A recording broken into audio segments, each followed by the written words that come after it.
కొబ్బరిలో అంతర పంటగా నేను వేయడం జరిగింది.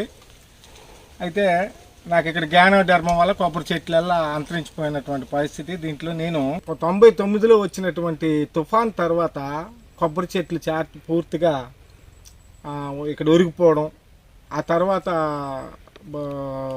గ్యానోడర్మ డిసీజ్ మా తోటలో రావడం వల్ల ఇక్కడ ఒక 2 ఎకరాల తోటలో నాకు ఆ తుఫాన్కి ఇచ్చినటువంటి సహకారంతో ఇక్కడ నేను బోర్వెల్ ఒకటి వేసుకొని డ్రిప్ ఇరిగేషన్ పెట్టుకోవడం జరిగింది.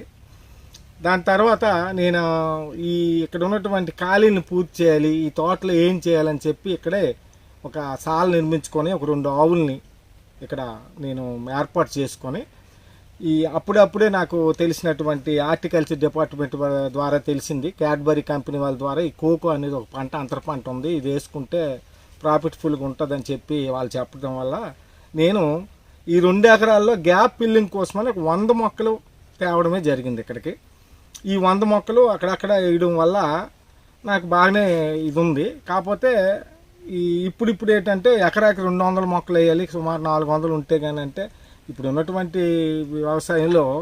తర్వాత ఈ కోకో అనేది ఏంటంటే నేను ఎప్పుడు కూడా ఎరువైన పురుగు మందులు కొట్టవలసిన ఒక 2-3 సంవత్సరాల వరకు మనం ఆవులు వీటి మేకలు కొరక్కుంటే జాగ్రత్తగా చూసుకొని అప్పుడు వచ్చినటువంటి ఇవి జాగ్రత్త చేసుకున్న తర్వాత ఈ డ్రిప్ వల్ల కానీ దేనివల్ల ఆ తర్వాత ఏంటంటే ముఖ్యంగా ఈ కోకో పంట ఏంటంటే విపరీతమైన ఆకు రాలుస్తుంది.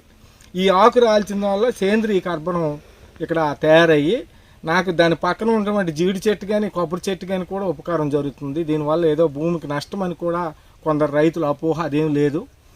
అయితే దీనికి నేను ఈ ఆవుల తాలూకా మా గెత్తాన్ని కంపోస్ట్ని తెచ్చి ఈ కోకో మొక్కలకి వేస్తుంటాను. ఎప్పుడు కూడా నేను ఎరువుగా వేయడం కానీ ఏం లేదు.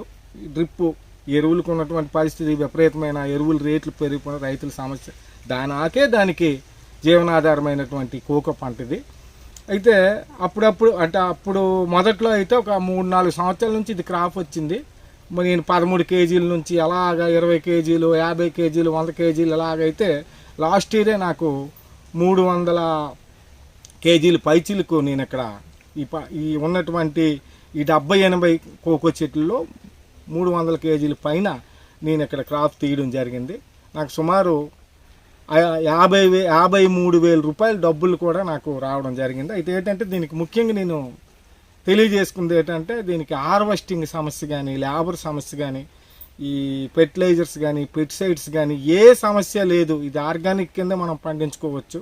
ఐ థింక్ వాళ్ళు కానీ మనం ఇది ఆర్గానిక్ అని గుర్తిస్తే మరి సపరేట్ రేట్ ఇస్తారేమో తెలియదు. కానీ నేనైతే నేను ఏ ఎరువులు కానీ వేసే పరిస్థితుల్లో లేను, వేయడం లేదు. అయితే ఈ ఆకురాల్పు వల్ల దీనివల్ల అవి పంటకు వస్తున్నాయి.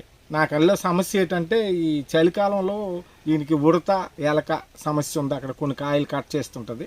దానికి పాయిజన్ బిస్కెట్స్ లాంటివి ఏవో తెచ్చి చెట్టుకి ఎలగడతాను. వాటి వల్ల అవి కూడా కొంత తగ్గడం జరుగుతుంది.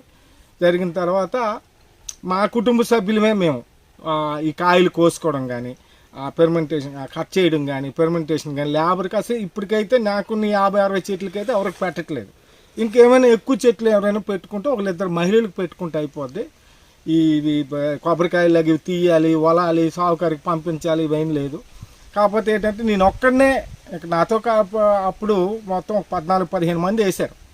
ఆ 14-15 మందిలో అందరూ కూడా అపోహ ఏంటంటే నా కొబ్బరికి దెబ్బేమో, లేకపోతే దీనికి సరైన ప్రాసెసింగ్ తెలియక రిజెక్ట్ అయిపోయడం వల్ల, సమస్యల వల్ల వాళ్ళందరూ తీసేయడం జరిగింది. అప్పటి నుంచి నేను ఇక ఉంచుకొని ఉన్నాను. ఉంచుకొని ప్రతి సంవత్సరం కూడా దీనివల్ల ఎంతో కొంత లబ్ధి పొందుతున్నాను. రైతులు కూడా గ్రహించేటంటే దీనివల్ల అయితే ఏం నష్టం రాదు. మనం ఆర్గానిక్ కిందే చేసుకోవచ్చు, దీనికి ఏ పెట్టుబడి లేదు. అసలు ఇది అదేంటి పెంకి మొక్కలు, మొండి మొక్కలు అంటారు. వీటి వల్ల తుఫానుకు కూడా నాకు హుదూద్లో కానీ, తిత్లీలో కానీ, పైలిన్లో కానీ పడిపోయినా సరే ఆ జాగ్రత్తగా కొమ్మలు కత్తిరించుకుంటే మళ్ళీ మీదకి వచ్చి మళ్ళీ పక్క నుంచి కెనలు వచ్చినటువంటి చెట్లు ఇవి. దీనివల్ల చాలా ఉపకారం ఉంటుంది. లేబర్ కానీ అది ఏదో అవసరం ఉండదు. కాబట్టి రైతులు మరి కొంతమంది కానీ ఇక్కడ ఇదైతే, ఎందుకంటే నేను ఒక్కడిని అయినందువల్ల నేను ఇప్పుడు ఇక్కడ నుంచి నేను తణుకు ట్రాన్స్పోర్ట్ చేయవలసి వస్తుంది. అదే 10 మంది రైతులకు కానీ వాళ్ళకు 2 టన్నులు 3 టన్నులు గింజలు ఇక్కడ దొరుకుతాయంటే వాళ్ళే వచ్చి ఇక్కడ బైబ్యాక్ పాలసీ కానీ తీసుకెళ్తారు. రైతులు ఎక్కువ మంది కానీ కలిసి చేస్తే అది అవుద్ది. లేకపోతే ట్రాన్స్పోర్ట్ తాలూకా ఖర్చులు నేను భరించవలసి వస్తుంది. మిగతాది మాత్రం నాకు నేను పిక్కలు పంపించిన 4-5 డేస్లో నాకైతే వాళ్ళు నా అకౌంట్లో డబ్బులు వేయడం జరుగుతుంది. ఈ క్యాడ్బరీ కంపెనీ వాళ్ళకి వెళ్తున్నాయి నా పిక్కలు. అలాగే ఈ చుట్టుపక్కల ప్రాంతాలు అందరు కానీ వేస్తాం అంటే నాకు తెలిసిన నాకున్నటువంటి అనుభవం, నేను సుమారు ఇవి ఒక 15 సంవత్సరాల నుంచి చేస్తున్నాను కాబట్టి నేను అందరికి తెలియజేసి ప్రోత్సహించి మరి కొందరితో ఇక్కడ నేను పక్కన కూడా వేయించడం జరిగింది. నా పక్క తోటలు నా తాలూకా పంటని నా ఇందు చూసి వాళ్ళు కూడా కొందరు ఈ సంవత్సరం స్టార్ట్ చేశారు. మరింతమంది రైతులు అయితే అసలు క్యాడ్బరీ కంపెనీ ఇక్కడికి మనకి స్టాక్ పాయింట్ పెట్టుకొని వాళ్ళు ఇక్కడికి తీసుకెళ్ళిన పరిస్థితి వస్తుందని, ఇది చాలా ముఖ్యంగా నేను ఏంటంటే నాకున్న 2 ఆవులతో ఇక్కడ వాటి తాలూకు పేడ గత్తంతో నేను ఇక్కడ పండిస్తున్నాను. ఇది పూర్తిగా ఆర్గానిక్ కిందే నేను ఇక్కడికైతే పండిస్తున్నాను. మరి అది వాళ్ళు కానీ గుర్తిస్తే నాకు ఈ ఆర్గానిక్ కింద కూడా ఏమైనా ఎడిషనల్గా దీనికి ఆదాయం సమకూరిస్తే బాగుంటుంది. ఈ గవర్నమెంట్ కూడా ఇప్పుడు మనకున్నటువంటి హార్టికల్చర్ డిపార్ట్మెంట్ కానీ క్యాడ్బరీ కంపెనీ కానీ టైఅప్ అయ్యి మనకి ప్రోత్సహిస్తున్నారు. కాకపోతే రైతుల్లో అపోహ ఉంది, దీనివల్ల మనకి తోటకు నష్టమేమో, చేయగలమో లేదని. అదేం లేదు, రైతులందరూ చేసుకోవాల్సిన పంట. నా పేరు బెండాల వెంకటేశ్వరరావు. నా ఫోన్ నెంబరు 9401685579 9240168 సహజంగా ఈ కోకో పంట ఏంటంటే సంవత్సరానికి 2 క్రాఫ్లు వస్తాయండి. ఆ 2 క్రాఫ్లు అంటే ఒక క్రాఫ్ 6 మంత్స్ అండి. 6 మంత్స్ అంటే మీకు సుమారుగా ఇది అక్టోబర్లో ఫ్లవరింగ్ స్టార్ట్ అవుతుంది.